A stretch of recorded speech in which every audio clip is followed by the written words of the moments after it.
The war in Northrend was over. All participants had been taxed heavily in terms of soldiers, food stores, and construction supplies.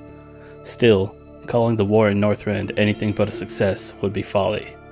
The Lich King had been defeated, as had the mad blue dragon aspect Malygos and the old god Yogg-Saron. Doing so had left the defenders of Azeroth weakened, and a weakened Azeroth was exactly what some hidden forces had been waiting for. That time was now. The story of the Shattering would soon commence. But of course, some historical context is required. This story will focus on the history of Neltharion and the Twilight's Hammer. Back when the Pantheon first came across Azeroth, the planet was overrun by old gods, servants of the Pantheon's enemy, the Voidlords. This was called the Black Empire. In their effort to purge the old gods from the sleeping world soul, the Titans left a wound in Azeroth, which came to be the Well of Eternity. Careful not to wound the planet again, they created the Keepers, who fought to imprison the old gods. During this time, the Keepers created the Elemental Plane to contain Azeroth's raging elemental lords. Sometime after the ordering of Azeroth, the Keepers went on to empower the Dragon Aspects to care for the planet. These Dragon Aspects were Red Dragon Alexstrasza the Lifebinder, Aspect of Life; her sister, Green Dragon Ysera, the Dreamer, Aspect of the Wilds; Bronze Dragon Nozdormu, the Timeless One, Aspect of Time; Blue Dragon Malygos the Spellweaver, Aspect of Magic; and Black Dragon Neltharion, the Earth Warder, Aspect of the Deep Earth. They had each been empowered by the titanic powers of the Pantheon, passed down through their Titan-forged keepers. The surviving old gods, Cthulhu, Yogg-Saron, and N'Zoth, remained in their prisons, deep within the planet for millennia, but they were not idle. They spread their dark influence through insidious whispers and seeping corruption. Since the old god prisons were deep within the earth, this gave them particular influence upon those connected to it. Over time, they corrupted one of those designed to protect the planet from threats like them, the Earth Warder, Dragon Aspect Neltharion. Through dark whispers and void magic, the Black Dragon Aspect became a pawn of the old gods. Dragon Soul. The War of the Ancients was an impactful event that is largely outside the scope of this video. During this time, demons from the Burning Legion invaded Azeroth, intent on killing the sleeping world soul. It was only through Queen Azshara and her Highborn's experimentation on the Well of Eternity that the demons were able to invade. Nonetheless, the demonic invasion prompted the various sworn defenders of Azeroth to act. The now corrupted dragon aspect Neltharion convinced his fellow aspects that they could work together to wipe out the demons of the Legion. All the other aspects placed a portion of their power into an artifact of Neltharion's design, which was called the Dragon Soul. Neltharion then claimed the Dragon Soul and began blasting the demons of the Burning Legion with its unmatched power. Yet he did not stop with the Legion. He turned the Dragon Soul against his fellow dragons and his other allies, cutting them down in droves. With this act, he had betrayed all dragonkind, and they moved in to stop him. Yet the Dragon Soul contained the supreme power of all dragonflights except the Black. Therefore, all those dragons were powerless against it. In his slaughter, Neltharion killed nearly the entirety of the Blue Dragonflight.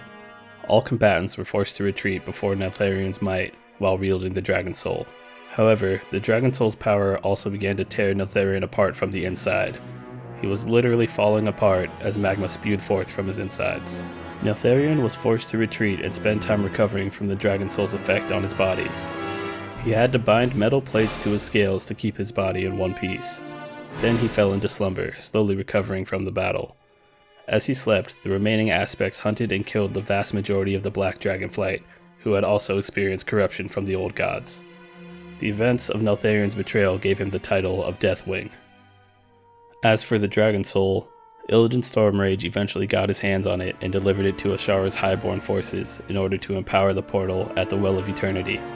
This would eventually lead to the sundering of the world, which ripped the planet's main continent apart, and created a huge tempestuous maelstrom where the well once stood. Following the sundering, Azshara and her highborn were on their last legs, drowning deep in the open ocean. In that moment, the old god N'Zoth contacted her, looking to make a deal. The lives of her and her allies for their loyalty to the old god. Azshara agreed, and her forces were transformed into the ocean-dwelling Naga. They were now followers of the old gods. Eventually, the 4 remaining dragon aspects recovered the Dragon Soul. However, they found that they could not destroy it, nor could they retrieve the power that they had each placed into it. Their only recourse was to hide the artifact, which they did by burying it in a remote region that would later become known as the Red Ridge Mountains. They enchanted the artifact so that no dragon could ever touch it again. Draenor. On the planet of Draenor, Orcish shaman trainees would undergo ritual ceremonies to establish themselves as true shamans. Some trainees would tap into powers other than the natural elements during this trial. Those that tapped into the void to power their magic were banished from Orcish society. Then, the Draenei ship the Garadar crash-landed on Draenor. Contained within the ship was Kure, a Naru that had entered a state of darkness. These darkened Naru emitted void energy similar to that which the banished trainees had tapped into. Many Orcish exiles were drawn to the void energies coming from Kure. These energies permeated the exiled orcs, allowing for them to commune with the Void Lords. The Void Lords gave the exiled orcs apocalyptic visions and influenced them with their shadow magic. This turned their skin a sickly white. They would eventually be called the Pale or Pale Orcs. In the following decades, a fel-empowered Orcish horde rose to prominence and was currently led by the war chief Blackhand. But Blackhand would not have been accepted as war chief of the various Orcish clans without the underhanded support of Gul'dan and his Shadow Council. One notable member of the Shadow Council was the ambitious and not fully loyal two-headed ogre sorcerer Cho'Gall. Twilight's Hammer Origins. Cho'Gall was sent by Gul'dan to investigate the shadowy powers that the Pale Orcs had developed. When Cho'Gall met with the Pale Orcs, they introduced him to their prophecy given by the Void Lords, which they called the Hour of Twilight. This prophesied the time when the entire universe was covered in the shadowy power of the Void Lords. While Cho'Gall cared little for the prophecy, he was intrigued by the shadowy magic of the Void. The Pale Orcs recognized the Horde's power and considered them to be a helpful ally in their quest to ring in the Hour of Twilight. Cho'Gall brought the Pale Orcs into the Horde under the name the Twilight's Hammer Clan. It was at this point that Gul'dan and the Guardian Medivh opened the Dark Portal, connecting the planets Draenor to Azeroth. War Chief Blackhand led the Horde to brutal conquest in Azeroth, as he had on Draenor. This event was known as the First War. Though Cho'Gall and the Twilight's Hammer Clan had been helpful back on Draenor, they were starting to become a hindrance. Cho'Gall himself had begun buying into the prophecy of the Hour of Twilight. Also, the Whispers of the Void were quite more powerful from the imprisoned old gods on Azeroth. Members of the Twilight's Hammer Clan began disobeying Blackhand's orders and wandering off without a trace.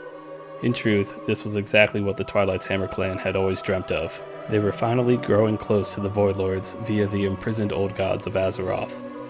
Many of their clans succumbed to the shadowy whispers of the old gods in an instant, willingly becoming their servants.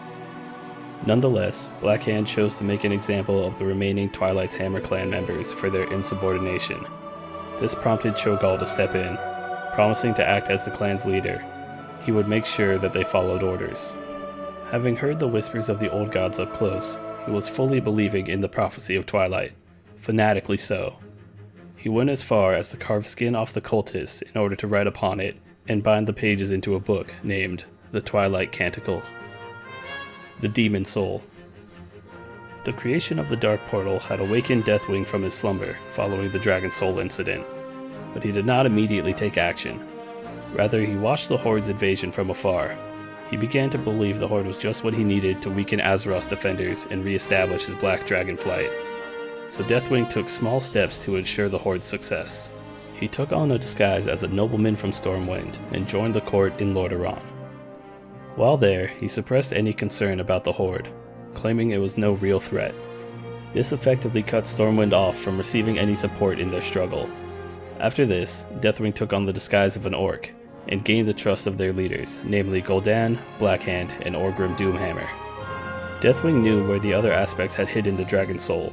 He was the aspect of Earth after all, but he needed a non-dragon to wield it for his purposes. He sent visions to the orc Zulahed, chieftain of the Dragonmaw clan. In these visions, Zulahed saw his clan riding powerful, scaly winged beasts, as they had once done before on the Rhylax of Draenor. Zulahed was then guided to the Red Ridge Mountains and found a red dragon, Orastraz, guarding a golden disc, the Dragon Soul. The Dragonmaw orcs managed to overwhelm and kill Orastraz. Zuluhead then ordered his strongest warlock, Nekros Skullcrusher, to claim the artifact. Nekros did so, and recognized the fell energy on it from the time it was used in the War of the Ancients, so he decided to call it the Demon Soul. Elsewhere, far to the north, Red Dragon Queen, Alexstrasza the Lifebinder, felt the removal of the Dragon Soul. She and a few of her Red Dragonflight pursued its pilferers. The remaining events of the First War were largely unrelated to Deathwing. Enslavement of the Red Dragonflight. The Horde had destroyed Stormwind, yet Warchief Blackhand had been slain by Orgrim Doomhammer in a mock Garah, an honorable duel to the death. Orgrim Doomhammer took his place as Warchief, but he had no love for the Shadow Council. He dismantled most of the council, but Gul'dan, Cho'Gall, and a few others survived by swearing to honorably serve Doomhammer. As the Second War began, the Horde marched north through the Eastern Kingdoms, and they crossed into Dwarven lands. The Red Dragon Aspect and her Dragonflight continued tracking the Dragon Soul. They were led to find the Orcish invaders just as they launched an attack on Cosmodan. Though the Red Dragons wished to help the Gnomes and Dwarves defend their lands, their top priority was recovering the Dragon Soul. They found the Demon Soul in possession of the Dragon Maw warlock, Nekros. Nekros had done much experimentation with the artifact. Deathwing had sent him visions of its powers, and the warlock had learned much about its secrets. As the Red Dragons attacked the Dragon Maw to recover the Demon Soul, Nekros unleashed a powerful blast that seared the Lifebinder's flesh, causing great pain and knocking her from the sky. The other Dragon Maw orcs quickly bound the dragon with giant shackles and chains. The rest of the Red Dragonflight were forced to obey the Dragon Maw orcs, lest they risk harming their beloved queen. So, the Red Dragons did the bidding of the Dragon Maw orcs, largely serving as war mounts. They couldn't bear the thought of Alexstrasza being tortured with the powers of the Demon Soul if they disobeyed. The Dragon Maw orcs imprisoned Alexstrasza in Grim Batol, an abandoned Wildhammer fortress in the wetlands. Deathwing's plan to weaken the aspects of Azeroth was going perfectly. Nosdormu was busy managing the Timeways, Ysera was asleep, watching over the Emerald Dream, Malygos had gone mad, spending time in the Nexus, and now Alexstrasza was imprisoned by the Dragon Maw orcs. The dragon aspects could no longer prevent him from restoring his dragonflight, yet the mortal races could still oppose him. Later in the Second War, Deathwing convinced Lord Aiden Perinold of Alterac to allow the Horde to pass through unimpeded. This effect was twofold. It prevented the Alliance from trusting each other, and it gave the Horde a further advantage. However, the tide of battle changed when Gul'dan, Cho'Gall, and the Twilight's Hammer clan, amongst a few others, abandoned their orders to instead investigate the tomb of Sargeras' avatar.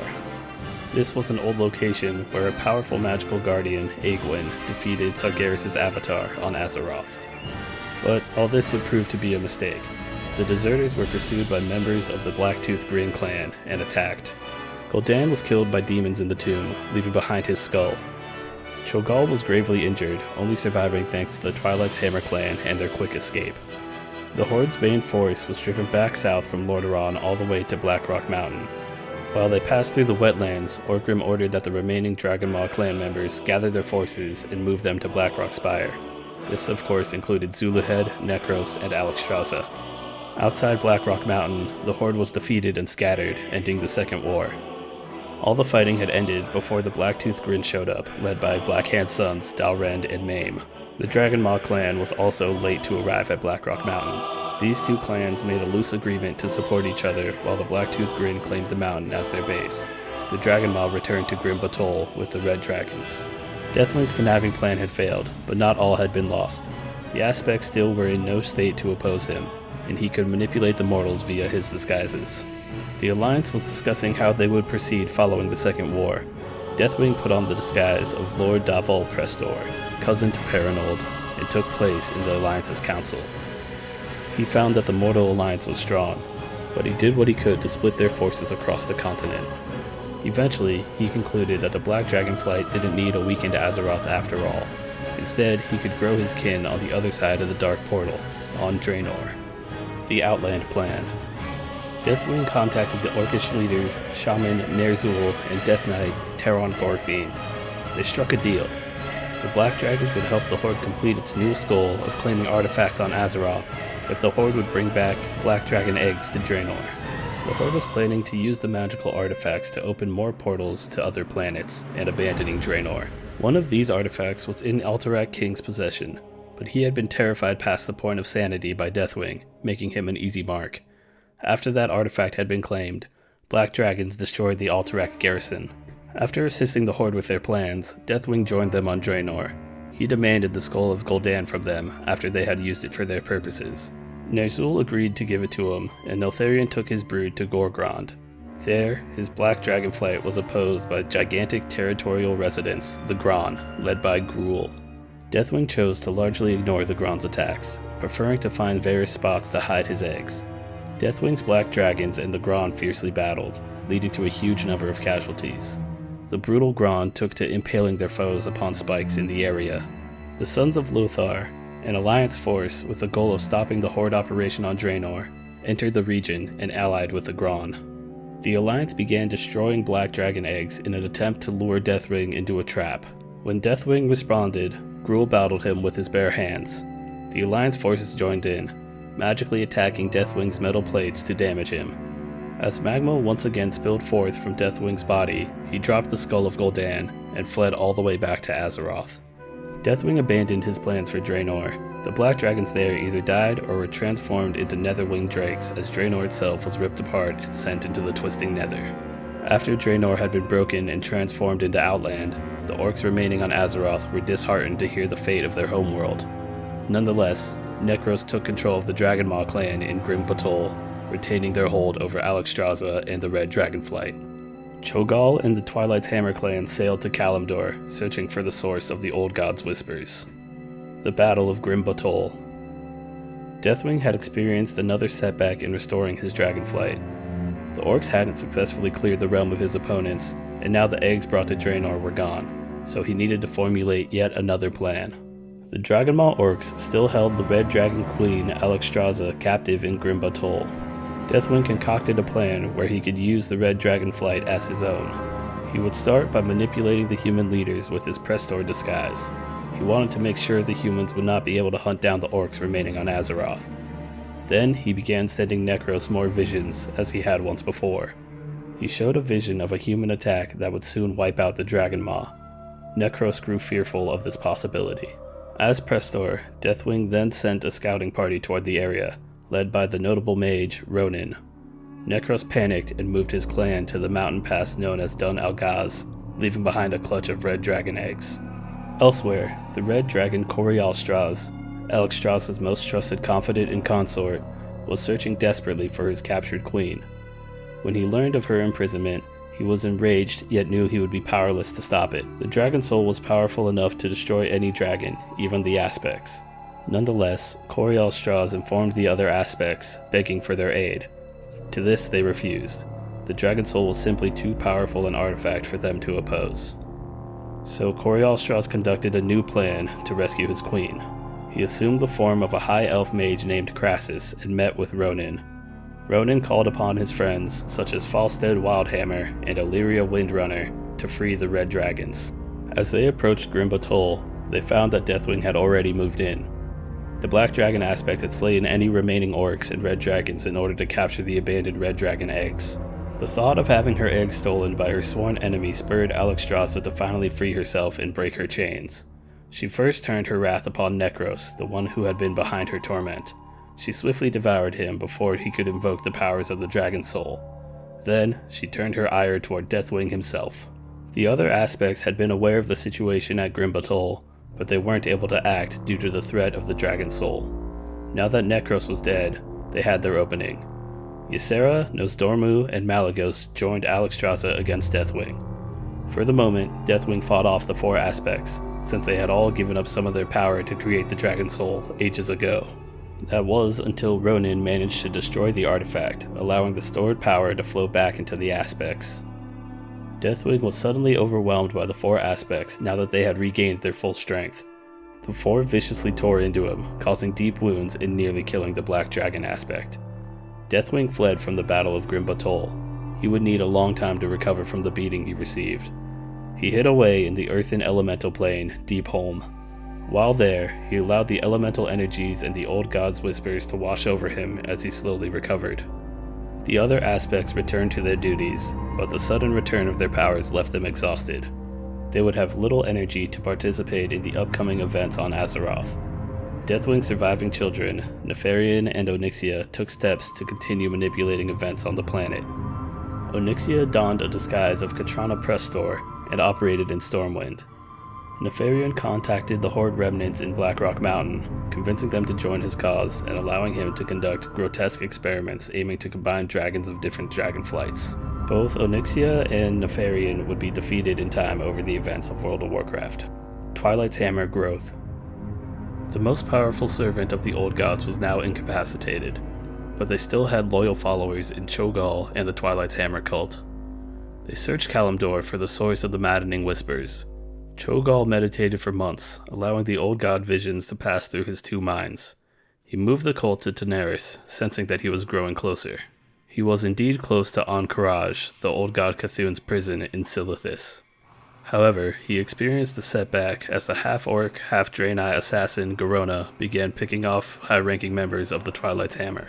She had once been magically controlled by Cho'Gall and Gul'dan to serve their ends, but she was free of their control now. The Twilight's Hammer was forced to abandon the region, but they now knew that their goal was to free the imprisoned Old Gods.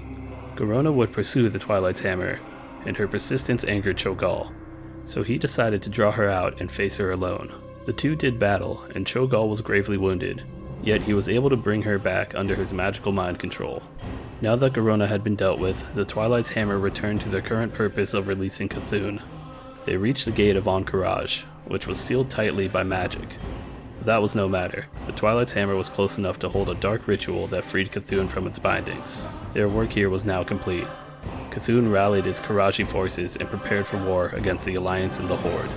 Though unexpected, the various heroes of the Horde and the Alliance managed to unite, funding a war effort to defeat the Old God. Still, the Twilight's Hammer secretly spread throughout the planet, growing their numbers in relative obscurity. They even managed to recruit the powerful spiritual leader, Archbishop Benedictus, into their ranks. Members of the cult infiltrated Ulduar, the prison of Yogg-Saron on Northrend. Cho'Gall was not able to fully free the Old God in Northrend, but he weakened its prison, allowing its influence to flow over the Keepers more completely. The Twilight's Hammer didn't want the Horde and Alliance to join forces as they had against Cthulhu, so Cho'Gall hatched a plan to sever their ties. He ordered Garona to assassinate Varian Wrynn, King of Stormwind, as she once had done to his father, Lane Wrynn. This time, she failed and was captured, but the Alliance assumed she had been a Horde assassin, and they called off any peace efforts between the factions. For the Twilight's Hammer purposes, it was a success, splitting the factions while remaining in obscurity. At this point, the Twilight's Hammer as well as Deathwing both continued to lay in wait, growing their strength and observing the events on Azeroth for an opening to strike. Political Prelude. The following coincides with the Prelude to Cataclysm novel, which largely covers the political concerns of the Horde and Alliance immediately following the Northrend expedition.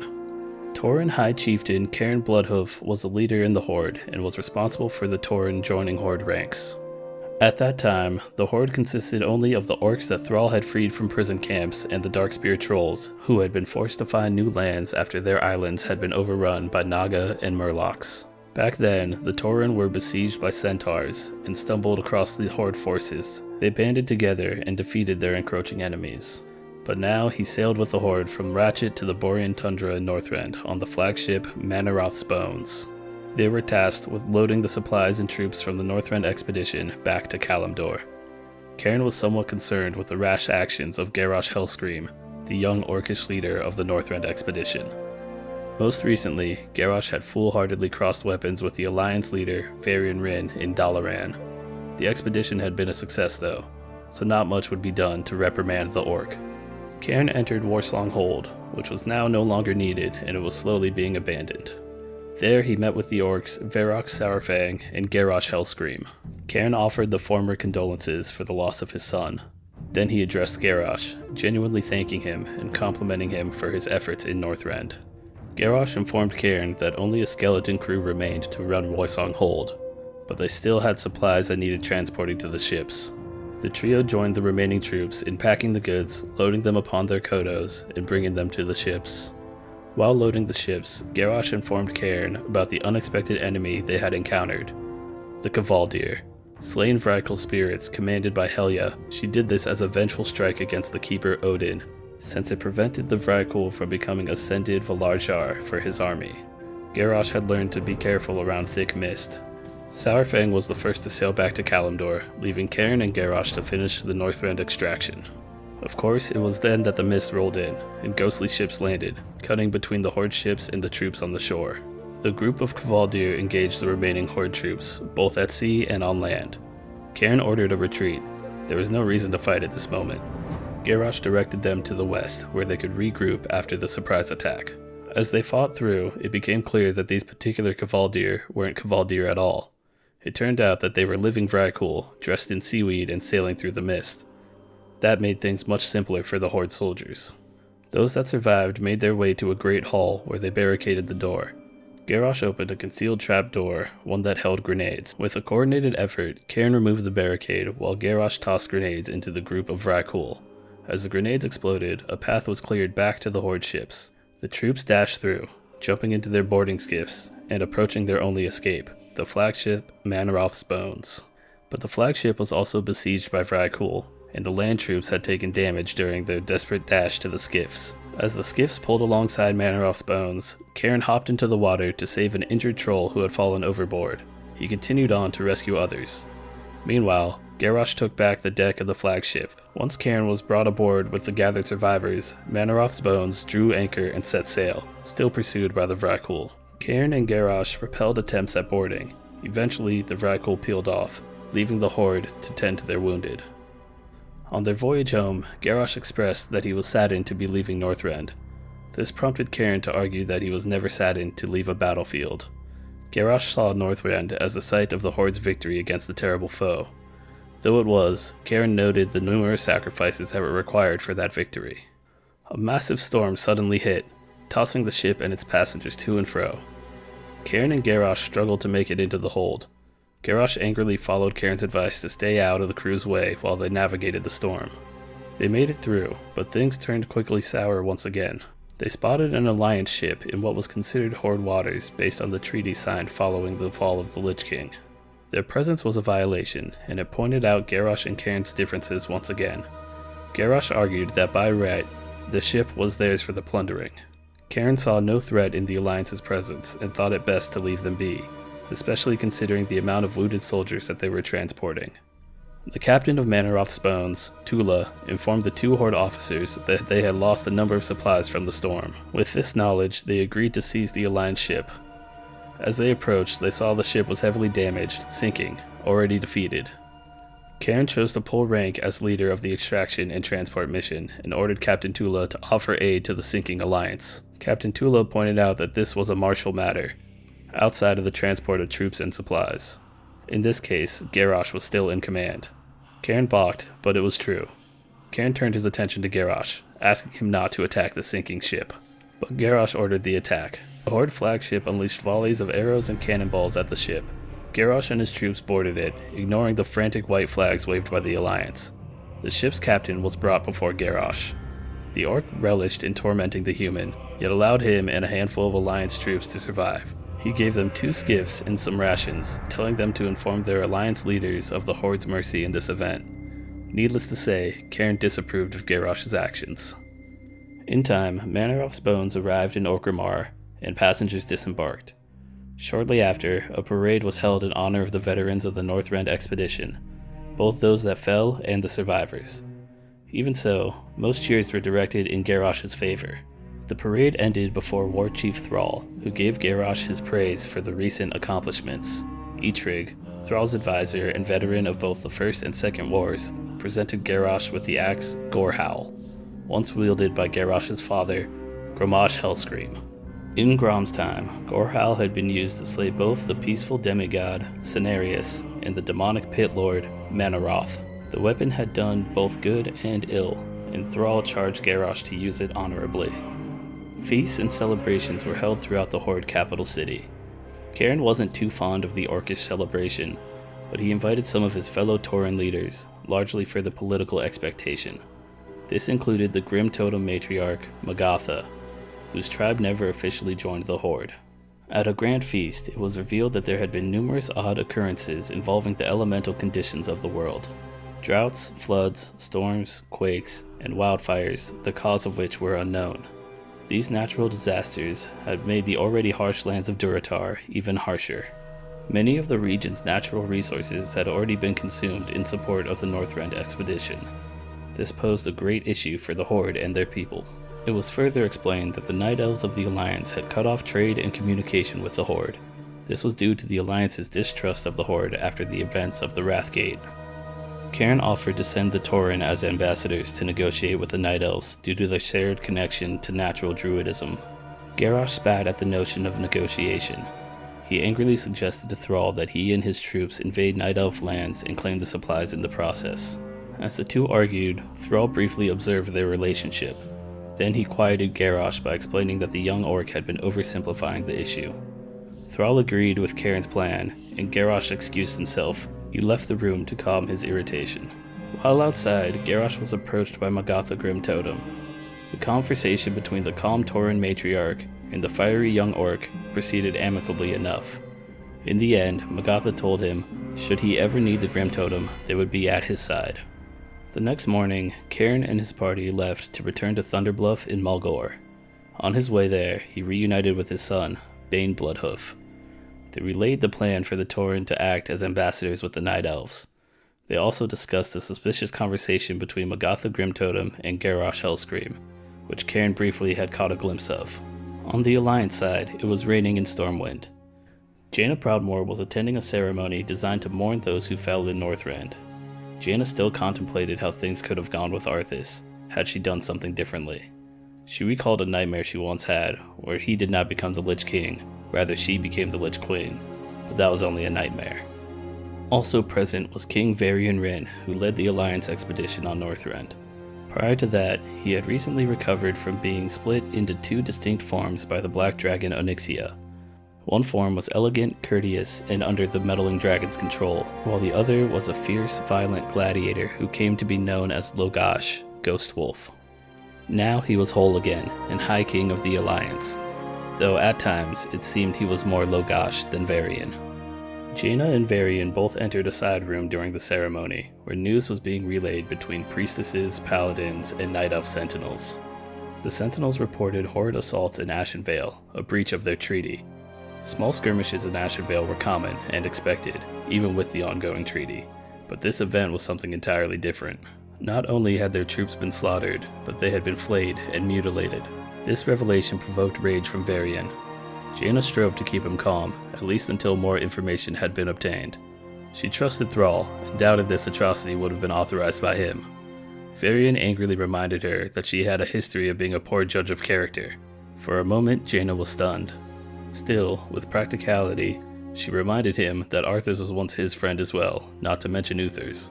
Varian raised his voice, saying that he would not make the same mistake again, claiming a desire for peace at all costs would lead to the appeasement of monsters. At that moment, he was interrupted by his own son, Anduin Wrynn. Anduin expressed his disappointment and returned to the ceremony. Jaina followed after a calmer Varian agreed to reasonably discuss matters with the Sentinels. Later, Varian apologized to Jaina for his outburst. He then claimed emissaries would be sent to Thrall to gain information on what had happened in Ashenvale. Eventually, Jaina spoke to Anduin and invited him to Theramore, giving him a hearthstone that could magically teleport him there. A letter was sent to Thrall from Varian, demanding that Thrall apologize, denounce the slaughter in Ashenvale, and reaffirm his dedication to their treaty. After this, Jaina secretly met with Thrall and Eitrig to discuss the recent events. Of course, Thrall hadn't authorized the act, but he revealed the event had become popular with his citizens. It was so popular that he would be forced to refuse Varian's demand of denouncing it. To avoid a risk of an escalating war, Thrall would write a return letter. He would apologize for the murders, but not for the theft of supplies. His people desperately needed them and would start to perish without them. Jaina reluctantly understood, but also reiterated the potential risk of open war. The Alliance was still hateful of what they considered to be the Horde's actions at the Wrathgate. Now this event in Ashenvale further provoked them. They parted ways, neither particularly comfortable with the prospects of the future. Jaina returned to Theramore and found Anduin already visiting. The clever young boy tricked Jaina into revealing that she had just met Thrall in secret. She revealed Thrall's intentions about how the Horde would proceed. Anduin was led to question the political standstill Thrall had been placed in.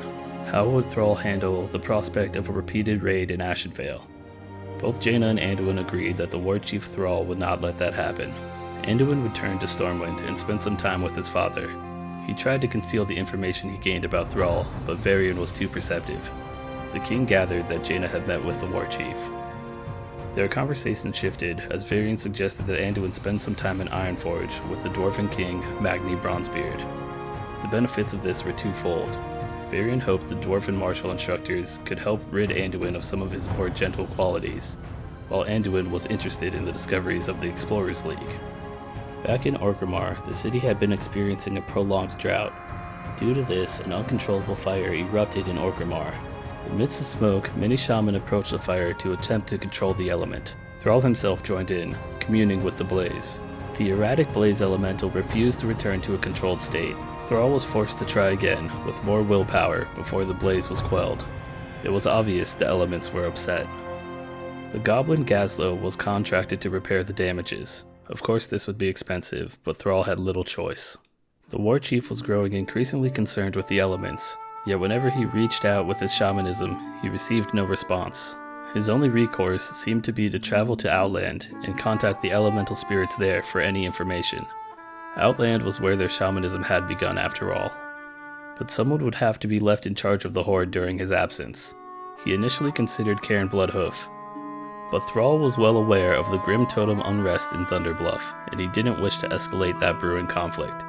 So instead, Thrall decided he would need a well-beloved young orc. Dranosh Sourfang would have been a good candidate, but he was no longer an option. His death at the Wrathgate, subsequent resurrection into undeath, and final defeat by the heroes of Azeroth made that quite impossible. Unfortunately, the only remaining candidate was Garrosh Hellscream. He would become acting war chief at least until Thrall returned. Thrall would have to depend on Cairn and Eitrig to curb Garrosh's more violent tendencies. If that could be done, he hoped the brash young orc would serve as an inspirational figurehead for the Horde. Thrall called Garrosh before him and informed him of his coming departure to Nagrand. Garrosh was fond of Nagrand. It had been his homeland, but Garrosh would not be joining Thrall on his journey. Thrall told Garrosh that he was to lead the Horde in his absence. Garrosh claimed he was a strong fighter, but knew nothing about politics. Thrall reassured him that he would have advisors, Cairn and Eitrig. This led Garrosh to accept his charge. King Magni welcomed Anduin into Ironforge via the Deep Run tram. He was assigned a lady dwarf, Erin, as his personal bodyguard and guide around Ironforge. The Stormwind Prince would be staying across from the Ironforge library instead of near the royal seat. It was also revealed that Erin would be his martial instructor for the coming weeks. When Anduin first trained with the dwarven instructor, he became discouraged, but didn't let it show. He knew he wasn't much of a close combat warrior type like his father was. After training, he spent some time in the Ironforge Mystic Ward, where he met the gnomes Dink and Bink, who had accidentally crashed 2 metal carts into the prince, somewhat injuring him. The gnomes departed, and a kind dwarven priest, High Priest Rohan, healed the small injury. Anduin had been cured not only of his recently scraped knees, but also of his aches and bruises from training. The prince was impressed and renewed. He even briefly thought about the prospects of priesthood. Yet he hadn't been born a priest. He was a prince, son of Varian Rin, Logash. He was destined for war and combat. Erin continued instructing Anduin on various matters, martial training, ram riding, and even dwarven politics. King Magni's only child, Moira Bronzebeard, had once been kidnapped by the Dark Iron Dwarves Emperor, Dagran Thalsarian. During this time, she saw the devotion that Dagran had for his people and ended up falling in love with her captor. The two were married, and she became Empress of the Dark Irons. When King Magni sent a rescue party after her, they slayed Dagran and spoke with Moira. She refused to return to Ironforge. Rather, she would lead the Dark Irons as their Empress. She also revealed that she was now pregnant with what would be the heir to both the Ironforge Dwarves and the Dark Iron Dwarves. Anduin and Erin were called to meet with Magni Bronzebeard and Magellis, the leader of the Explorers League. They showed a recently uncovered earthen tablet that read something along the lines of becoming one with the earth. Magni spoke with Anduin about the planet's unruly elements, suggesting that the tablet had some extra information regarding this challenge. While the Explorers League examined the earthen tablet, the library collapsed under the stress of an earthquake. Aaron covered Anduin, protecting him from the falling wreckage. Anduin himself had covered the tablet, protecting it from destruction. The two then proceeded to respond to the emergency, searching for any who had been harmed by the quake. They rode rams to the nearby Keranos and quickly began treating the injured citizens under the Archpriest Rohan's instruction and supervision. After their initial response, the earth shook once again, an aftershock even stronger than the first quake. Unfortunately, the aftershock caused the Thunderbrew distillery to cave in. Any rescue attempts were currently blocked by a thick layer of ice and snow. A gnome mage hopped up, saying she could melt the snow away with her fire magic. Anduin stopped her from casting, noting that the resulting water would flood those trapped within. A Draenei shaman then suggested to use wind magic, to which Anduin agreed. The Draenei communed with the elements, gathering a tornado, but when she asked the tornado to blow away the snow, it refused. The shaman grew concerned and asked once more. The tornado did as requested. Aaron and the other responders began digging out survivors from the rubble. Just as they began pulling survivors from the wreckage, another aftershock hit. The cave-in worsened, causing a full sinkhole that consumed many of the responders as well. After the quake had ceased, Anduin called out for Aaron, but received no response. He began desperately clearing the rubble, hoping someone had survived. Archpriest Rohan told him the effort was in vain. No one could have survived that sinkhole. Aaron was dead, as were those she was trying to save. 2 days later, it became clear that the earthquakes hadn't been a localized incident. There was wreckage all over the continent. King Magni managed the disaster relief efforts while pressing the Explorers League to translate the tablet. It claimed to allow a person to communicate with the planet itself after ingesting a toxic set of herbs and soil. King Magni resolved that he would be the one to do this. He would do so deep below Ironforge, and it would be done on the next day. Anduin visited with Rohan. Though not much was said, he felt better afterward. That night, Magni and Anduin met for dinner. The Dwarven King told Anduin about Aaron's reports regarding his martial prowess, or lack thereof. On the other hand, Rohan spoke quite highly of Anduin's acumen, sacrifice, and piety. Anduin responded that he knew his father wants him to be a warrior like him. Magni claimed there was no shame in healing and inspiring his people. It was true, and it was something that Anduin already knew deep down. Magni claimed he would provide Anduin with another arms trainer, as long as he had a serious talk with Rohan about priesthood. Magni gifted Anduin with a warhammer, named Fearbreaker. Anduin swore he saw the weapon glow with light in his hands. The next day, Magni and his group descended into the pathways beneath Ironforge. Deep below the city, they held the ceremony in a cavern, lined with natural diamond deposits. It was clear that Azeroth's elements were troubled and unwilling to converse. The only potential way to commune with the planet was to speak with Azeroth's world soul itself via the earthen tablet. Magni underwent the ceremony, drank the mixture, and became one with the planet. That was to say, he could now hear the many voices from the planet. But that wasn't all. From his boots, Magni's body began to change, slowly becoming crystalline in appearance. He was rooted in place as the crystallization continued, making him one with the planet in a literal sense. Magellan of the Explorers League swore that the text hadn't been literal. Anduin, Rohan, and the onlookers tried to heal Magni, but it was too late. The city of Ironforge had lost its beloved king, and the citizens were understandably somber. Other alliance leaders arrived to give their condolences. Jaina, King Varian, Tyrande Whisperwind, and Archdruid Malfurion Stormrage. Even the Horde sent a Blood Elf and Tauren representative as a show of respect. Advisor Belgrim acted as the city's leader for the time being, until one of Magni's brothers, Muradin or Bran Bronzebeard, arrived. In Orgrimmar, Thrall departed on his own, journeying to Outland. Before leaving, Cairn told him that he was making a mistake in allowing Garrosh to lead the Horde. The generally calm and collected Cairn was visibly angered. They spoke beneath the tree that housed Manaroth's actual bones. Manaroth the Pit Lord was the demon to whom the orcs were once bound. They had done so by consuming the demon's blood on multiple occasions for some. The first to drink the demon's blood was Grommash Hellscream, yet the orcs were also freed from the curse when Grom slayed Manaroth. The demon's skull and armor were placed in Orgrimmar as a trophy representing their freedom and recovered honor. Cairn chose this spot to speak with Thrall, as it represented both the good and evil deeds that Grom had committed, but Thrall had concealed many of these evil acts from Garrosh. This was an oversight that was understandable but detrimental in Cairn's eyes. Garrosh needed to know that Grom's warmongering and bloodthirst was not to be emulated. Cairn believed, until the young orc understood this, Garrosh would never be fit to lead. Cairn's concerns mirrored Thrall's own, yet he stood by his decision. He also placed the responsibility of guiding the brash orc on Cairn's shoulders despite his disapproval. Thrall exited, leaving for Outland. On Outland, orc shaman Agra was traveling to the Throne of Elements to speak with the Furies when she was recalled to Garadar in Nagrand.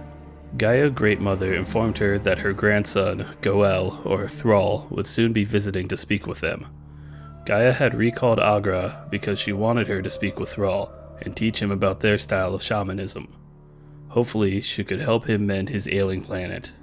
Agra was reluctant. She had only heard the stories about Thrall, that he had been effectively raised by humans, but she couldn't say no. Thrall arrived on Outland and admired the beauty of Nagrand despite the broken other regions. He was received by Agra, who wore a scowl. She immediately told him she would not be calling him Thrall despite his preference for it. The argument was short, but Thrall relented. Agra then informed him that she would be responsible for the majority of his shamanistic instruction. They traveled to Garadar, where Thrall expressed his concern with Agra's disrespect to his grandmother, Great Mother Gaia. Gaia corrected him, saying that it wasn't disrespect, but disagreement. Furthermore, only a poor leader would surround themselves with people who simply agreed. Thrall quickly thought about Cairn and his concerns. It was clear that Thrall had much to learn from both the Great Mother and from Agra. Back on Azeroth, Anduin and Rohan were called to the high seat of Ironforge. Anduin had expected to meet either Muradin or Bran Bronzebeard answering the summons to take the throne, but instead he was met with Moira Bronzebeard, Magni's daughter, accompanied by armed dark iron dwarves. In her lap was a dwarven infant. It was the legitimate claim to the throne, yet there seemed to be some hesitation around crowning her queen.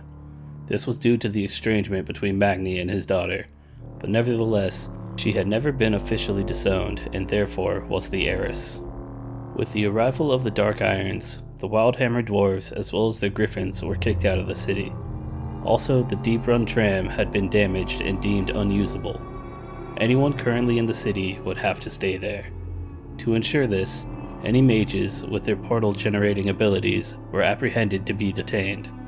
Ironforge guards responded to this unlawful detainment unfavorably. The Dark Irons and Ironforge guards crossed weapons. Briefly, before the Ironforge captain told them to stand down, they would try to settle things peacefully. In Orgrimmar, Cairn was contemplating Garrosh's decisions as leader of the Horde. The young orc had immediately rebuilt Orgrimmar after the fire had ripped through the capital. This pleased Cairn, yet the fashion in which the buildings had been rebuilt was concerning. They were reinforced with metal and spikes as if they were battlements, not homes. At that time, Cairn understood that his input was not required, or that would not be heeded, so he told Garrosh that he would be returning to Thunderbluff. Surprisingly to Cairn, Garrosh seemed disappointed. He said they fought well together once in Northrend, and though they disagreed often, Garrosh had a responsibility to lead the Horde as he saw fit. Both things were true, so Cairn and Garrosh went their separate ways. Cairn held out hope that Garrosh would one day ask for his advice once again. Near Thunderbluff, specifically the Red Rock Mesa, Cairn met with Hamuul Rune Totem, leader of the druid order called the Cenarian Circle. The circle was comprised of members of both factions, and it was through them that the effort to re-establish communication with the Night Elves proceeded. Thrall had approved the request for Hamuul to do so prior to Garrosh's leadership, so the war-hungry orc could not interfere. Hamuul reported that the Night Elves were finally willing to have a meeting to discuss the massacre in Ashenvale. The meeting itself would take place in Ashenvale, selected over the Cenarian Circle's headquarters of Moonglade, due to its potentially violent nature. At the meeting, Hamuul met with the Night Elf Archdruid, Elareth Renfaral, and her followers. These druids had once been allies, even friends, but now there was distrust and bitterness between them. The Night Elves brought into question the Horde's motives. If Thrall had really wanted peace, why would he leave Azeroth and choose Garrosh Hellscream to lead in his stead? The Night Elves were aware of Garrosh's feelings about the treaty and suspected him of orchestrating the massacre in Ashenvale. Hamuul explained that Thrall had left to gain information about the elements and their agitation. Though they were not shaman, they were well aware of nature. Renfrew accepted Thrall's departure, and after further explanation that Cairn was intended to keep Garrosh in line, the meeting was able to proceed. The two archdruids exchanged peace offerings, a pipe from Hamul and a goblet from the Temple of Elun's water from Renfrew. Just as the peace offerings had been shared, Hamul caught a scent on the air. Orcish archers ambushed the meeting, killing 2 Night Elven druids. The surviving Night Elves cursed Hamul and shapeshifted to battle their attackers. Renfrew herself killed an orc before she too was slain. This prompted Hamul to shift himself and attempt to defend the remaining Night Elves. The other Tauren joined in as well, transforming, yet to no avail. Within moments, all the Night Elves had been killed, as well as one of the Tauren. Hamul called for the fighting to cease, since no more Night Elves remained. He demanded that the orcs tell him who had ordered the attack, specifically if it had been Garrosh. Then from behind, a silent arrow was launched at Hamul, seemingly killing him. Gorkrok was a member of the Twilight's Hammer cult, and they had been behind this attack, as well as the earlier Ashenvale massacre. The distrust between factions was intentional and served their ends greatly. The more both factions suspected Garrosh's involvement, the more blind they were to the cult's actions. Hamul managed to survive the ambush, waking up wounded in a mass grave. He dug himself out and worked on mending his wounds. He was the only survivor. He communicated with an owl to bring a message of what had transpired to Cairn, and then he passed out. He still suspected Garrosh's involvement. Cairn heard the message and immediately visited Orgrimmar. There, Garrosh was in the middle of undergoing a tattooing process, in honor of those his father had gotten. Cairn approached Garrosh and told him he was not fit to lead the Horde. He accused Garrosh of both massacres in Ashenvale. Garrosh angrily denied the charges, claiming he would be proud of any engagement with his enemies. He wouldn't deny them, and he wouldn't resort to underhanded schemes. Cairn responded with anger in turn, backhand slapping Garrosh on the fresh tattoo around his jaw. Cairn challenged Garrosh to Mach-Garah, a duel of honor. Garrosh claimed that Thrall had watered down Mach-Garah and suggested that they follow the old rules. Cairn reissued his challenge to a traditional Mach-Garah, a duel to the death. Garrosh impulsively accepted the challenge. Cairn scoffed at the younger Garrosh's lack of knowledge around the Orcish tradition. The fact that a Tauren had to teach him was pitiful. Cairn informed him that they may each select one weapon to be blessed by a shaman of their own choosing. Any dropped or discarded weapons could not be retrieved by either combatant. They would not be permitted any armor or clothing, only a loincloth. Both participants must bring at least one witness. Within the next hour, the two met in the arena. In the stands, witnesses had chosen sides. Cairn was disappointed to see youthful Tauren mixed in with Garrosh's supporters. Still, there were elder orcs who had aligned themselves with him. Cairn wielded the Rune Spear, a weapon of his lineage, blessed by Baron Skychaser. Garrosh wielded Gorhal, the axe of Grom Hellscream, blessed by Magatha Grim Totem. Garrosh's choice of shaman was suspicious to Cairn, yet he thought no more of it than an open declaration of support against him. He decided he would take care of the Grim Totem's disloyalty once and for all following the combat. The duel started with Garrosh wildly charging Cairn. The Tauren evaded the attack and countered by stabbing his spear into Garrosh's bicep. The Tauren then lowered his antlered head and lifted Garrosh off his feet, causing him to briefly fumble his grip on his weapon. Garrosh recovered his grip and his footing. After some mutual jeering, Cairn feinted a charge of his own, only to pull back and thrust at Garrosh's chest with his spear. Garrosh shifted out of the way, narrowly avoiding a fatal blow, but it connected with his right shoulder. It was becoming clear that Cairn would win this fight. He briefly lamented the fact that the Horde would lose such a promising young warrior in Garrosh. Yet, just as the thought crossed his mind, Garrosh swung Gorhal in a downward arc, prompting Cairn to block with his Rune Spear. The Rune Spear, reliable for the previous 20 Bloodhoof generations and countless battles, shattered on the impact. Gorhal shallowly cut into Cairn's fur and flesh. Cairn gripped the remaining spear tip in his hand. Garrosh was clearly drained and injured. He would still win this fight. But then his vision began to blur and his legs began to feel weak. The remnants of the spear felt heavy. Cairn quickly figured out he had been dishonorably poisoned in ritual combat. A betrayal. Garrosh too noticed the unsteady Tauren. He was well versed in combat and knew that the shallow cut shouldn't have had such an effect. But through his determination, he continued the battle and swung his axe another time. Cairn accepted his fate and was slain. Magatha Grim Totem hadn't let this chance pass her by. She offered Garrosh her services as shaman and it was easy enough to manipulate him to accept.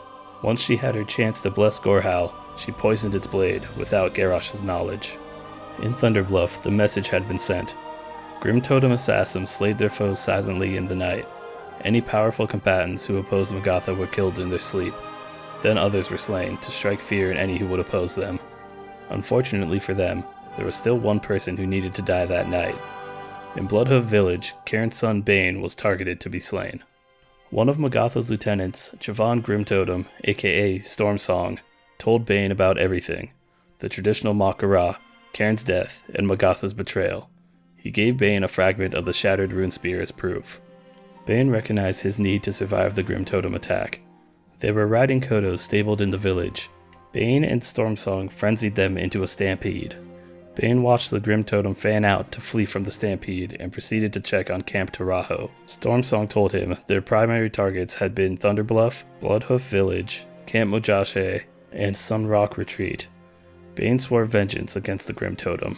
In Camp Taraho, Bane found a recovering Hamul rune totem, who relayed his experience in Ashenvale. He was still unsure if Garrosh knew of the attacks there or not. Also, Jorn Skyseer informed them that Sunrock Retreat had repelled the Grimtotem attack. Bane concluded he could no longer trust the Horde with Garrosh at the helm. The Grimtotem's coup had also removed most of their connections in Thunderbluff. He needed to find a way to re-establish the Tauren's strength. He figured his best bet was to contact Thrall's trusted friend, Jaina Proudmoore. Over in Ironforge, Anduin was smart enough to know that he was a hostage. He had an easy escape plan though. He grabbed Fearbreaker and used his Hearthstone to teleport to Theramore. There, Jaina Proudmoore, Anduin Wrynn, and Bane Bloodhoof came face to face. Bane and Anduin were understandably shocked to see the other present at the place they had hoped to be a safe refuge. Luckily, Bane's father's reputation preceded him, and Anduin was able to keep a level head. Anduin shared his predicament first, well aware of the risk he was taking by trusting a member of the Horde with the Alliance's political issues. Magni was ostensibly dead, turned to diamond. His estranged daughter Moira had seized the throne with a group of dark iron dwarves and sealed the walls of Ironforge. On Bane's end, Cairn Bloodhoof had been killed by Magatha Grimtotem's poison during his Mak'gora against Garrosh Hellscream, the acting leader of the Horde in Thrall's absence. The Grimtotem then staged a coup and took control of Thunderbluff, as well as the surrounding areas. Jaina offered the group some tea. Bane accepted the cup, though it was minuscule in his hands. They spent the night discussing their predicaments. On Outland, Thrall was taught by Agra about the furies of her planet. She also guided him towards some of the corrupted elements on her planet as another lesson, and instructed him to do battle with them. Thrall had learned much battling the many unstable elemental spirits of Outland. He realized it was quite rare to find an elemental in harmony with others on Outland. It was also rare to commune with a frenzied elemental and convince them to regain balance and calm. There was still much to learn, and he accepted to undergo a vision quest. He was still bickering with Agra, but less frequently and with less duration. Agra helped Thrall prepare for his vision quest. Her presence helped ease his nerves before he offered his body, mind, and spirit to the elements. After he drank the required potion, his vision blurred and his spirit left his body. In the spiritual realm, he was greeted by a wolf. It was Agra's spirit wolf sent to guide him through the quest. Thrall's spirit also took the form of a wolf and followed Agra's. The first thing he saw was of himself, back when he was an imprisoned gladiator in Durnhold Keep, under Aeolus Blackmore's rule. The rage and passion with which he fought was a gift from the element of fire. Then he saw a vision of Taretha Foxton, a fellow prisoner of Blackmore's. In their earlier years, Thrall and Taretha grew very close with each other, becoming surrogate siblings and helping each other out wherever they could. Taretha would eventually allow for Thrall's escape from Durnhold. This simple act forever impacted the history of Azeroth and the overall universe.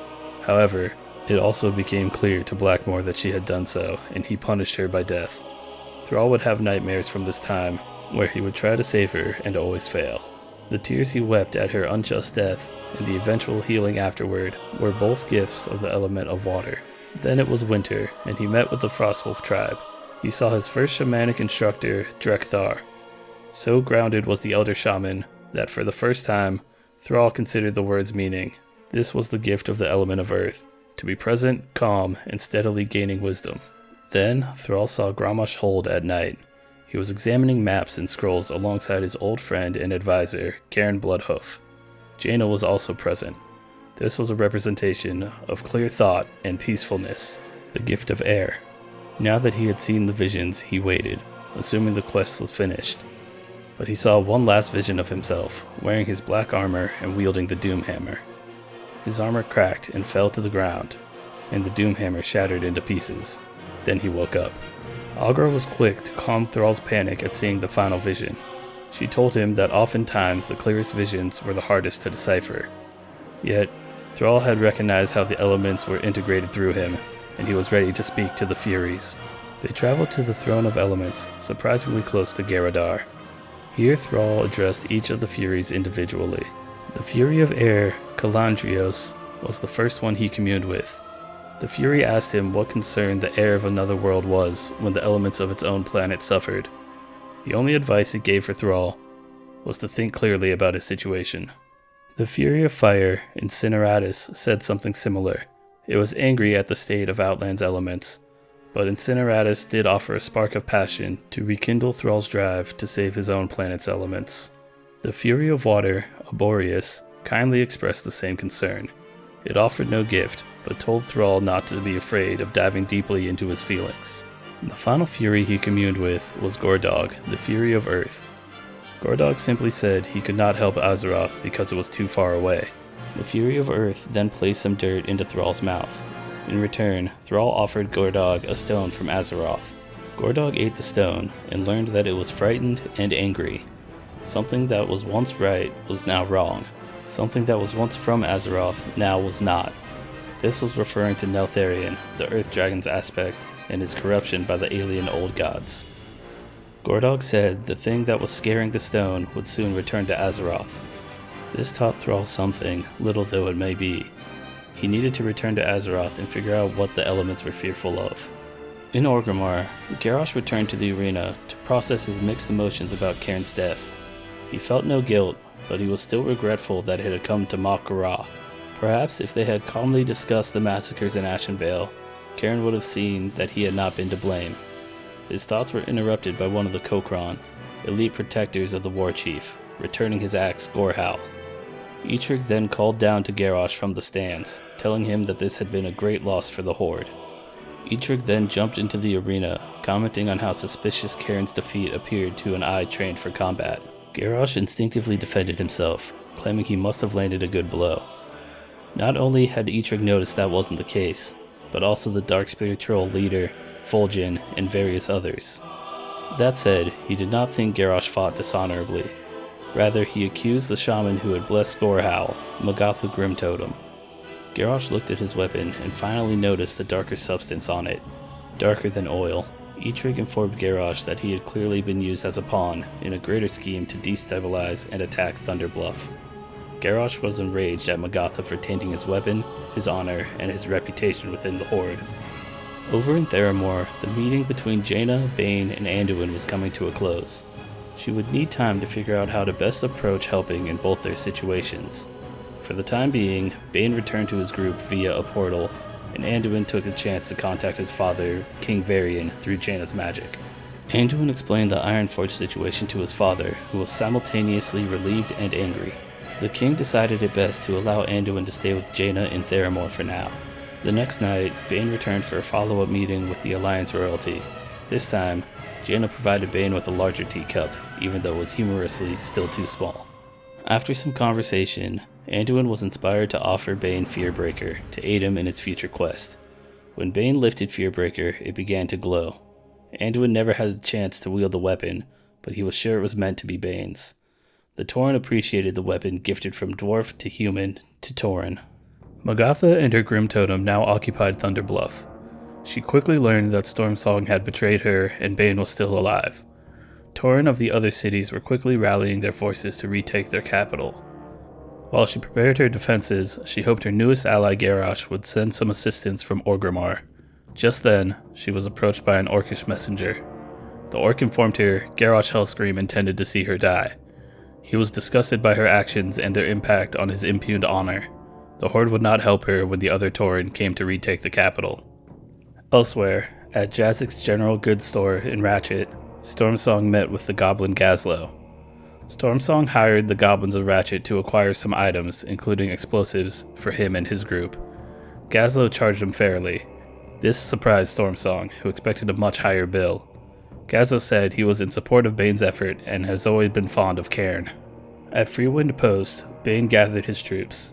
It was relatively easy since his father was well loved. It wasn't only the Tauren who marched with him back toward Camp Tarajo. Many trolls and orcs joined as well. There were even a couple Forsaken and Sindarai in the ranks. Cairn had once pushed to allow those two races into the Horde as well. Jaina further bolstered the force by hiring mercenaries with gold she knew would be untraceable. Stormsong reunited with the army and relayed the deal with the goblins.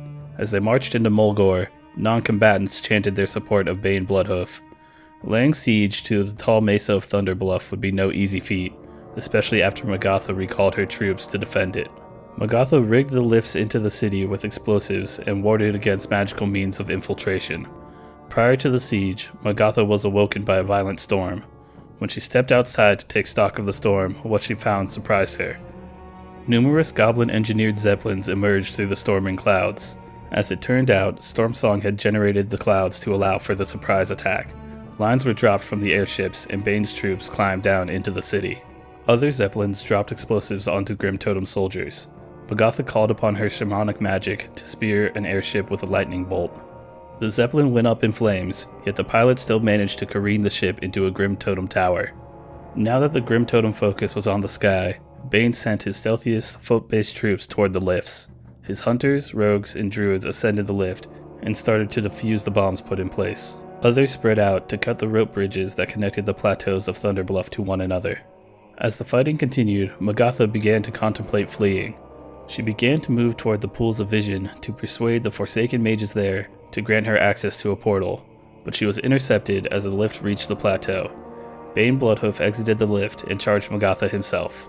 Alongside Bane was Hamul Rune Totem in bear form and the Grim Totem trader, Stormsong. Bane was upon her prior to her even grabbing her weapon. The fight was over almost instantly. Wielding Fearbreaker, Bane slammed it into her chest, knocking Magatha onto her back. Bane stood over her, demanding she yield. She did, and Bane lowered his weapon. Still, he knocked her out with his fist. The remaining Grim Totem were taken prisoner, and Bane was forced to figure out what to do with them. First, Bane destroyed Magatha's totems, severely diminishing her shamanic powers. Then he banished her and the rest of her Grim Totem to the Stone Talon Mountains. He did, however, allow the Grim Totem who pledged themselves to the Horde to remain. After Thunderbluff was reclaimed, Garrosh was called to a meeting with Bane and the Tauren in Thousand Needles. The Tauren and the Orc had much to discuss. Garrosh said that he too had been deceived by Magatha. Bane understood this, and considered the matter settled with the Mak'gara. They both agreed to keep the Tauren as part of the Horde. In Theramore, a heavy storm was starting to flood the wetlands. Jaina employed fire magic to help evaporate some of the gathering water. 3 lightning strikes hit the docks, sinking both the dock as well as the boats moored there. The sight set Anduin into shock for a time. He was taken back to the Citadel to dry and recover. Meanwhile, Jaina was issuing orders and casting spells to help alleviate the storm's damage. The storm lasted for days, too long for Jaina to go without rest. The following dusk, she was forced to return to the Citadel as well. An exhausted Jaina told Anduin that he would have to leave Theramore as it was no longer safe from the elements. After some conversation, she also told Anduin that his father was planning on entering Ironforge and killing Moira Bronzebeard. Anduin claimed in that case he wished to return to Ironforge and speak to his father. Anduin believed that if Varian killed Moira, the Dark Irons would start a war against the other dwarves and the Alliance, leading to massive casualties. Jaina didn't have the time or energy to spare arguing. She had to contain the situation in Theramore, but she too didn't wish for there to be widespread bloodshed. Unable to think of a better plan, she agreed to teleport Anduin back to Ironforge. Stormwind, Varian gathered a group of 18 stealthy soldiers, members of SI-7, led by a dwarf named Owen Graddock. They quietly made their way through the deep-run tram tunnel from Stormwind toward Ironforge, though Varian himself was not best suited for the silent operation.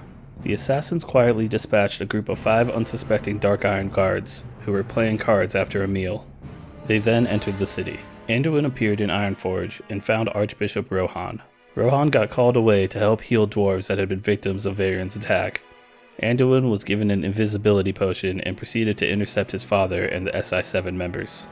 Varian's group fought through Ironforge toward the High Seat, no longer opting for stealth. Varian broke down the door of the High Seat and quickly dispatched 2 dark iron dwarves who descended upon him. Moira and her infant son screamed in terror. Varian now uncovered his face, revealing his identity for Moira to see. Varian grabbed her and dragged her out of the High Seat and into the area around the Great Forge. He began his proclamation that due to her unforgivable actions toward the citizens of Ironforge, he would not allow Moira to sit upon the throne any longer. At that moment, he was interrupted by Anduin. Varian's son pleaded that they settle things peacefully. After some disagreement, Varian relented. It was not their choice to make after all. It would be left up to the Dwarven people. Varian still would not entrust Ironforge to Moira alone. He chose to instill a council of Dwarven leaders, the Council of 3 Hammers.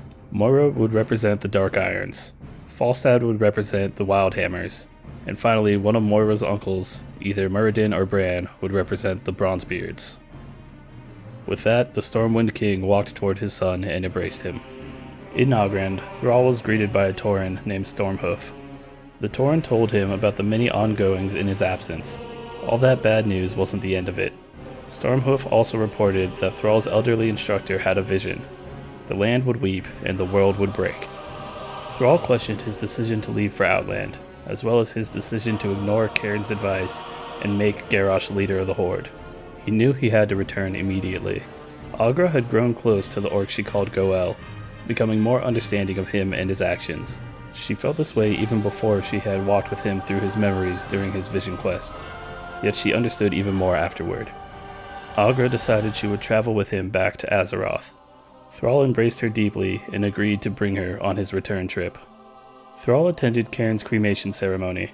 For a long while, Thrall sat alone by his deceased friend's side. He spoke some words, lamenting how they had last parted ways. Then he praised Bane alongside the Tauren in general, and finally he asked for some advice. Thrall believed leading the Horde was no longer his purpose. He instead needed to heal the planet at any cost. He would not be able to split his focus between healing the planet and leading the Horde. So, he peeled off the black armor Doomhammer had once worn. In the armor's place, the former war chief donned a simple brown robe and spiritual prayer beads. Then, he picked up a piece of Cairn's broken rune spear. The rune inscribed on it was healing. Thrall said his final goodbyes to Cairn and rejoined Agra. Elsewhere, the ocean itself began to boil, causing rampaging currents that dragged the tide outward from the distant Stormwind harbor. Then the drawn tide returned as a tidal wave. It decimated the harbor, and the far-off Aberdeen, even Valiant's Keep on Northrend, every place with a shoreline facing the southern seas. Theramore, Ratchet, Steamweedle Port were all caught in the destruction. A sinkhole opened in Westfall. Fires burned in Ashenvale from lightning strikes. The Undercity experienced earthquakes. An earthquake opened a fissure in Mulgore beneath Thrall himself. Thrall communed with the earth, asking it to calm, but the earth's only response was an agonizing scream that knocked the shaman unconscious.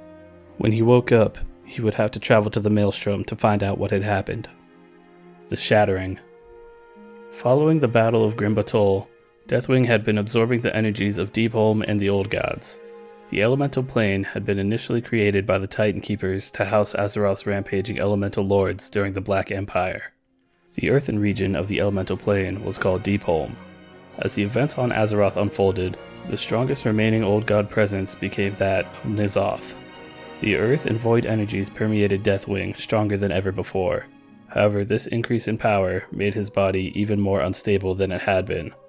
Magma split his body in various places, more than before, and required mending. N'Zoth guided Twilight's Hammer cultists to Deepholm in order to aid Deathwing. They forged Elementium plates and bolted them over Deathwing's wounds to hold the Black Dragon aspect together. N'Zoth also contacted old allies of the Void, namely the Elemental Lords, Neptulon, Therazane, Ragnaros, and Alakir, who all had once served the Old Gods during the Black Empire. N'Zoth intended to free them from the Elemental Plane and allow them to rampage upon Azeroth once more. As Deathwing continued to absorb power from Deepholm, elements were thrown into chaos within the Elemental Plane, and this spread to cause various natural disasters on Azeroth's surface. This was called the Elemental Upheaval, and it served as Deathwing's harbinger. The opportunity presented itself and Deathwing emerged. It was time to ring in the hour of Twilight. The planet had been ripped open from the inside. At the center of the maelstrom, Deathwing erupted forth, tearing a rift between the elemental plane and Azeroth's surface. Taking advantage of a weakened Azeroth, Deathwing flew across the planet, emitting smoke and ash that set off a chain reaction of natural disasters. As the corrupted dragon aspect tore through the skies, the Twilight's Hammer cult was ordered to emerge from hiding, stepping to the forefront of the powerful factions on Azeroth. They took over the Highlands, near Grimbatol in the wetlands, where Wildhammer dwarves and Dragonmaw orcs once lived. They established a stronghold in the Highlands and named it the Bastion of Twilight. The void powers from this fortress bled into the surrounding region, warping it into what became known as the Twilight Highlands. Elemental Lord Takeover. After escaping from Deepholm and dragging ash and smoke across the sky, Deathwing paid a visit to Mount Hyjal. While there, he summoned Ragnaros to begin a fiery takeover of the land. The Shattering had also unearthed the ancient Titan facility of Uldum. This location housed the Forge of Origination, and was now being invaded by the Old God forces led by Alakir.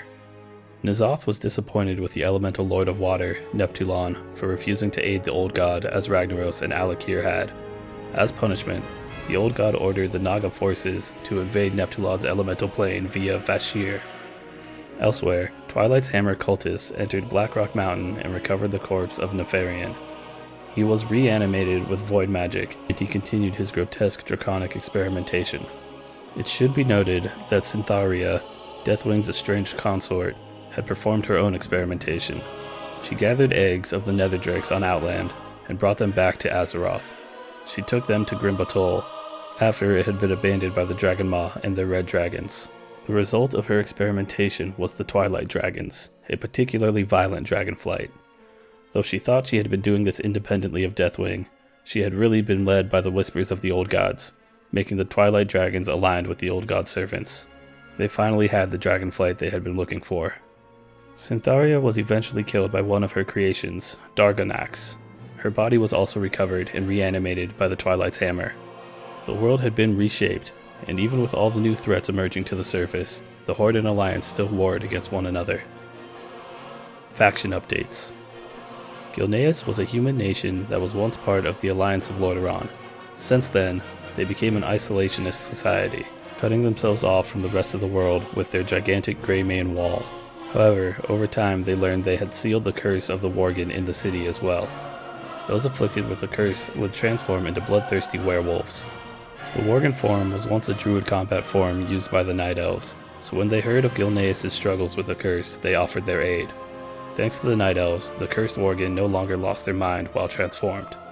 Nonetheless, a civil war broke out in Gilneas regarding whether or not to allow Worgen to exist in the city. Gilneas' troubles continued as the Shattering broke the Greymane Wall. Current Horde leader, Garrosh, and Sylvanas Windrunner were quick to invade the territory. The Horde forces tore through Gilneas' territory, culminating with Sylvanas shooting a deadly arrow at the Gilnean king, Gen Greymane. However, Gen's son took the arrow for his father, dying from the attack.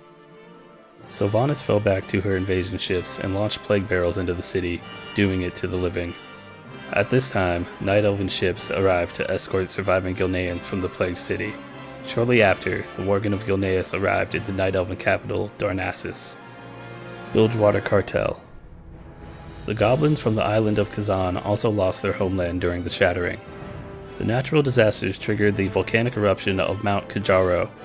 The lava and volcanic rock destroyed many goblin homes and factories, causing the inhabitants of the island to flee for safety. Leader of the Bilgewater Cartel, Trade Prince Jaster Gallywix, offered to ferry the goblins to safety, for a price of course. As they escaped the natural disaster, the goblins sailed through a naval conflict between the Horde and the Alliance. Unprovoked, the Alliance attacked the goblins, which prompted the Horde to defend them. The once neutral goblins chose to settle in Ashara and align themselves with the Horde. Though Garrosh had no love for the goblins and their blatant greed, he saw use in their harvesting equipment and war machines. Garrosh ordered the goblins to begin harvesting lumber from the Night Elf-controlled Ashen Vale. Of course, the Night Elves defended their territory, which led to a skirmish between the Horde and the Alliance. The Night Elves were supported by both Stormwind and the Gilneans, driving the Horde from the area. This event led to the Alliance allowing the Gilneans into their ranks, though the humans of Stormwind had initially opposed it. With that, the stage was set for Champions of Azeroth to work on bringing the chaotic planet under control once again.